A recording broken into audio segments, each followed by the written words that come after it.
ভাই, আর কয়েকটা দিন দেরি কর, সময় মতো তোর টাকাটা আমি দিয়ে দেবো। দেখ দিদি, টাকা পয়সার কাছে কিন্তু আমি কোনো সম্পর্ক দেখবো না। টাকাটা তোকে কালেই দিতে হবে। খোকা, টাকা নিয়ে বেশি অহংকার করিস না। আর মনে রাখিস, তুই তো দিদির সঙ্গে কথা বলছিস। টাকা আজ আছে, কাল নাও থাকতে পারে। বাবা, তুমি কিছুই জানো না। এই দুনিয়ায় যার টাকা আছে তার কাছে দুনিয়ার সবকিছু আছে। রাহুল, অহংকার বেশি ভালো না। মানুষকে মানুষ ভাবতে শেখো। আর তুমি ভুলে যাচ্ছ যে তুমি তোমার দিদির সঙ্গে কথা বলছো। প্রতিমা, আমাকে বেশি জ্ঞান দিতে এসো না। আর এটা মনে রেখো, টাকা টাকাই হয়। কয়েক মাস পর মানুষের অহংকারের পতন। দেখ রাহুল, তুই আমার বন্ধু বলে তোকে আমি 5 লাখ টাকা ধার দিয়েছিলাম।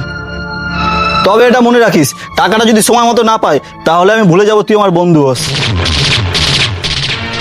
আর তুই মনে রাখিস, টাকা ছাড়া আমি কোনো সম্পর্ক চিনি না।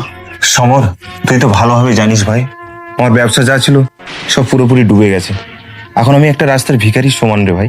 আমি অত শত বুঝি না, 10 দিনের মধ্যে আমার টাকাটা চাই, মনে রাখিস।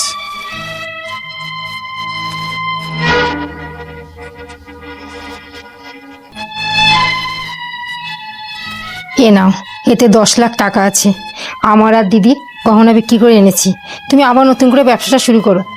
বুঝলি খোকা, মানুষের কাছে টাকার থেকেও তার সম্পর্ক মূল্যটা অনেক বেশি হয়। বাবা, আমার ভুল হয়ে গেছে, আমাকে তোমরা ক্ষমা করে দাও।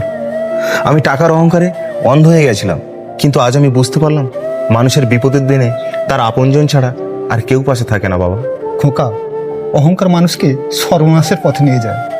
আর ভালো সম্পর্ক বন্ধন মানুষকে সুন্দর পথ দেখায়।